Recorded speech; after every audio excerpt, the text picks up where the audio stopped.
1 de junio, protesta nacional contra el mal gobierno. Compañeros y compañeras, reciban un combativo y fraterno saludo de todos los contingentes y secciones de la Coordinadora Nacional de los Trabajadores de la Educación, particularmente de la sección 18 de Michoacán. La violencia, la ilegalidad, el terror mediático y la traición a la patria son las características que mejor definen a quienes usurpan el gobierno de la República. La violencia, el caos y la catástrofe social cubren el territorio nacional. ¿Qué otra cosa podía esperarse de un régimen político y de un gobierno nacido del fraude, impuesto por las transnacionales y la Casa Blanca? Fruto de la ilegalidad, Calderón y sus instituciones no pueden seguir gobernando más que a través de la violencia.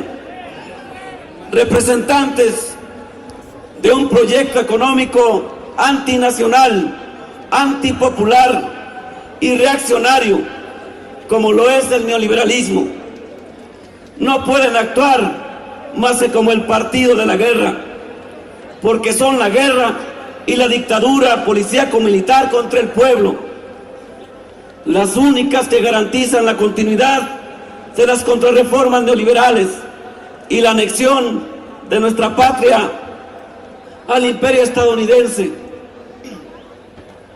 La crisis económica actual, la peor en la historia de las sociedades capitalistas, es también violencia contra los trabajadores y los pequeños y medianos productores. Los primeros síntomas de una crisis que promete ser la más larga en 100 años. Hablan de pobreza extrema para 1/3 de la población, de 1 millón de despedidos en apenas 6 meses, de la disminución de un 30% en los ingresos de capas medias y populares, además de nuevas y gigantescas deudas públicas para salvar a los causantes de la crisis y el desastre nacional. A los banqueros y a los pobres ricachones como Slim, Azcárraga o Salinas, entre otros oligarcas que no rebasan una treintena de familias. Violencia e inseguridad para toda la población mexicana. Es la guerra que libra la mafia reinante contra otras que le compiten, sin importar el desprestigio del ejército, la corrupción de las policías, la violación de los derechos humanos y la negación sistemática de la Constitución y de toda legalidad que ampara las libertades civiles y los derechos del pueblo mexicano. La guerra particular del clan encabezado por Felipe Calderón arroja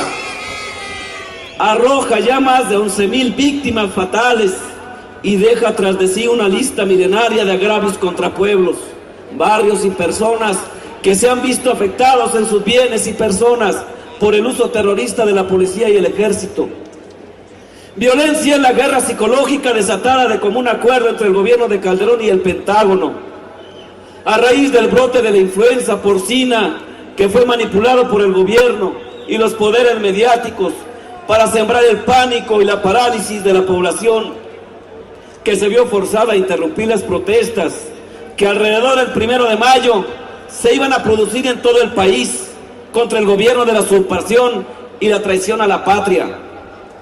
Violencia y terror se ejercen en las operaciones conjuntas de la Armada Mexicana y el Ejército de los Estados Unidos, que coincidieron con la guerra psicológica y las visitas de los procónsules yanquis encabezados por Hillary Clinton, que recorrieron el país supervisando logros de la policía y el ejército mexicano en cuestiones de seguridad y control de la población. Todo lo cual está en la línea de los acuerdos y las alianzas de Calderón con el mayor fascista de América Latina, Álvaro Uribe Vélez. Violencia e ilegalidad son los verdaderos soportes de las iniciativas privatizadoras del sector energético, la seguridad social, la educación pública, el campo y los medios de comunicación. Violencia e ilegalidad están detrás de los esfuerzos por legalizar la superexplotación de los trabajadores y su precarización absoluta, fines explícitos de la actual iniciativa de reforma a la Ley Federal del Trabajo.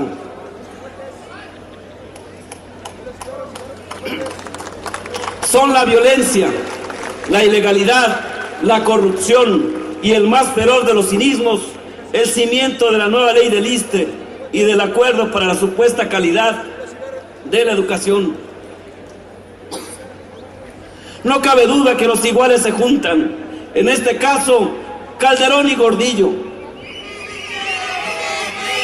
solidarios en la ilegitimidad, en la usurpación de funciones y en la completa falta de escrúpulos. Han hecho un pacto para socavar lo que resta del carácter público de la educación. La ACE es el instrumento para arrebatar toda posibilidad de educación integral, universalista y patriótica del pueblo de México. Y junto con las reformas del ISSSTE, el instrumento para superexplotar a los trabajadores de la educación, reduciendo salarios, alargando jornadas de trabajo, lo cual hace prácticamente imposible cualquier mejora sustancial en los niveles de desarrollo profesional y humano de alumnos y comunidades.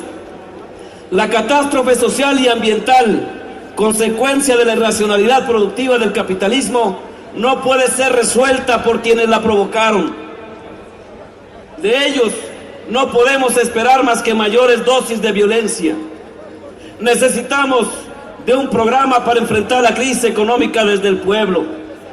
Necesitamos cobrar conciencia de que la resistencia puede impedir nuestra degradación cotidiana a través de la lucha por nacionalizar las grandes empresas y la cancelación de la deuda externa, el TLC y otros tratados infamantes, de nuestras demandas de empleo, tierras, salarios, salud, educación, vivienda, soberanía, justicia y democracia popular. Poco avanzan si no construimos una nueva mayoría, un bloque social que desplace a los neoliberales, al partido de la guerra del gobierno de la República y del poder económico y político de la nación. A esta tarea estamos convocados todos los mexicanos dignos, a los trabajadores del campo y la ciudad, a los pequeños y medianos empresarios, a mujeres y hombres libres, por el poder popular, para la liberación nacional. ¡Viva la CENTE! ¡Viva el Frente Sindical Mexicano! ¡Viva el Sindicato Mexicano de Electricistas! ¡Viva! Con el pueblo hasta la victoria venceremos.